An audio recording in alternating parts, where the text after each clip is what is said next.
அனைவருக்கும் வணக்கம். நாம் இப்போ பார்க்க போகிற தலைப்பு காக்கை பாடினியாருங்கிற கவிஞரை பற்றி. நாம் இந்த கவிஞரை பற்றி தெரிஞ்சுக்கிறதுக்கு ஒரு காரணம் என்ன அப்படின்னு சொன்னால், நம்ம நிறைய புத்தகங்கள் படிக்கிறோம், பல விஷயங்களை தெரிஞ்சுக்கிறோம். சில பேர் புத்தகம் படிக்கிறோம், சில பேர் மீடியாவிலேருந்து நிறைய விஷயங்களை தெரிஞ்சுக்கிறோம். ஆனால் இந்த காக்கை பாடினியார் அப்படிங்கிறவங்க ஒரு பெண் 2ஆம் நூற்றாண்டில் எப்படி சிறந்து விளங்கி இருக்காங்க அப்படிங்கிறத நம்ம தெரிஞ்சுக்கிறது ஒரு நல்ல ஒரு கருத்தை தெரிந்து கொள்ள வேண்டிய அவசியத்துக்காக தெரிஞ்சுக்கலாம். இவங்க சின்ன வயசுலேயே கவி பாடும் திறமை உடையவர்களாக இருந்திருக்காங்க. இவங்க என்னென்னா ஒரு நாள் இவங்க இப்படி வந்துட்டுருக்கும்போது அவங்களோட தோழியோட வீட்டுக்கு வராங்க. அந்த தோழி ரொம்ப வருத்தத்தோடு இருக்காங்க. அதை பார்த்தோன்னே, ஏன் இந்த மாதிரி ரொம்ப வருத்தமாக இருக்க அப்படின்னு கேட்குறாங்க. அப்போ அந்த தோழி சொல்கிறாங்க, என்னோடய கணவர் வியாபார விஷயமாக வெளியூர் போயிருக்காரு, போய் 4 நாள் ஆச்சு, இன்னும் வரவே இல்லை, அதான் வருத்தமாக இருக்குது அப்படின்னு சொல்கிறாங்க. ஓ, உன் கணவர் உன்னை பிரிஞ்சு போனதுனால நீ கவலையாக இருக்கியா அப்படின்னு சொல்லிட்டு, அப்போதைக்கு அவங்க வீட்டு வாசலில் நிற்கும்போது அந்த ஒரு காக்கா கத்துது, காக்கான்னு கத்துது.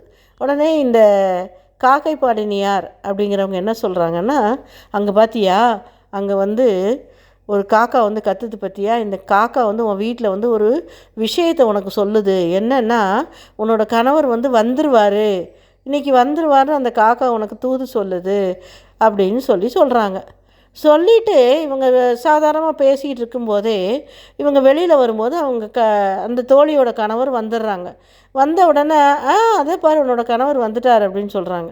உடனே அந்த தோழி ரொம்ப ஆனந்தத்தோடு ஓடி அந்த காக்கை பாடினியாரை அப்படியே கட்டி பிடிச்சிக்கிறாங்க.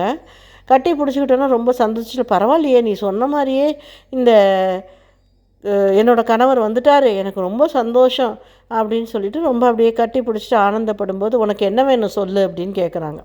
அப்போது அந்த காக்கை பாடினியார் சொல்கிறாங்க, நீ எனக்கு எதுவும் செய்ய வேண்டாம், அந்த காக்கா தானே உனக்கு தூது சொல்லுச்சு, அந்த காக்கை உனக்கு நல்லது செஞ்சுருக்கு, அதனால் அந்த காக்காய்க்கு உனக்கு அதுக்கு பரிசு கொடு, நீ உன்னோட நன்றியை அதுக்கு தெரிவி.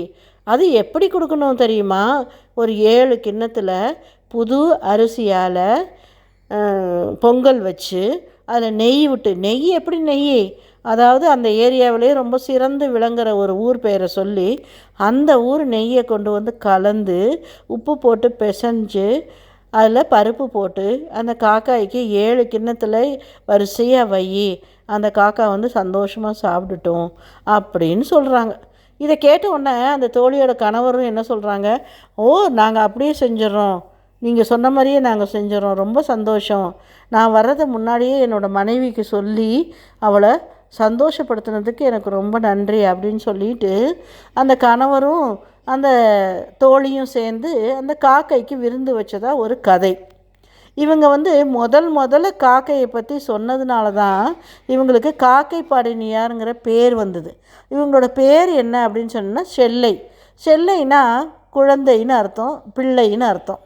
இப்போது இந்த காக்கை பாடினியார் இப்படி பாடினதை அந்த ஊர் ராஜா, பாண்டிய மன்னர் காலத்தில் இவங்க இருந்திருக்காங்க. அந்த பாண்டிய மன்னர் இவங்க கவிதைகள் நிறைய எழுத இந்த மாதிரி சிறுகதைகளும் எழுத ஆரம்பித்தாங்க. அந்த அவங்க எழுதினதை வச்சு உடனே அந்த மன்னர் அவங்களுக்கு 1000 பொன் பரிசு கொடுக்குறாங்க. அந்த பொன் பரிசை வாங்கி அவங்க நிறைய பேருக்கு உதவி பண்ணியிருக்காங்க.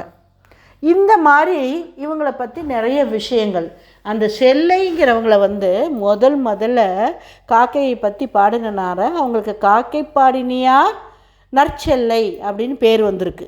நற்செல்லைனா மிகவும் சிறந்த குழந்தை, சிறந்த பிள்ளைன்னு அர்த்தம், நல்ல பிள்ளைன்னு அர்த்தம். ஸோ ஒருத்தரோட புகழ் எப்படி பரவி இருக்கு பாருங்கள். இவங்க இருந்தது 2ஆம் நூற்றாண்டில், ஆனால் இவங்களை பற்றி விஷயங்கள் வெளியில் தெரிய ஆரம்பித்தது 6ஆம் நூற்றாண்டில். அவங்க 100க்கும் மேற்பட்ட கவிதைகள் எழுதியிருக்காங்க, கதைகள் எழுதியிருக்காங்க, சிறுகதைகள் எழுதியிருக்காங்க. அந்த 100க்கும் மேற்பட்ட எழுதினதில் அதில் 85 பகுதி தான் நமக்கு கிடச்சிருக்குது. அவங்க அப்போவே அவங்க செய்யுளின் வடிவம் எப்படி இருக்கணும், செய்யுள் எப்படி எழுதணும், அதே மாதிரி கணக்கு எப்படி போடணும், கணக்கை எப்படி கணக்கு பண்ணி போடணுங்கிற விஷயங்களை எல்லாமே அவங்களோட செய்யுள் வடிவமாக கொடுத்துருக்காங்க. இதையெல்லாம் கண்டுபிடிச்சி இப்போ நம்மளோட 20ஆம் நூற்றாண்டில் அதை வந்து புக்காக, அதாவது 85 பகுதி தான் நமக்கு கிடச்சிருக்கு. அந்த பகுதிகளை புக்காக வெளியிட்டு சிறப்பித்திருக்காங்க இன்றைய நாளில் உள்ள கவிஞர்களும் பெரியோர்களும். இதை பற்றி நம்ம நினைக்கும் போது ரொம்ப பெருமையாக இருக்குது. நம்ம வந்து ஒரு விஷயம் செஞ்ச உடனே நமக்கு பெயர் கிடைக்கிற, புகழ் கிடைக்கலன்னு நினைக்கிறோம். ஆனால் அவங்களோட திறமைகள் வெளிப்படவே பல நூற்றாண்டுகள் ஆகிருக்கு. அவங்களோட புத்தகங்கள் வெளிவரதுக்கு பல நூற்றாண்டுகள் ஆகிருக்கு.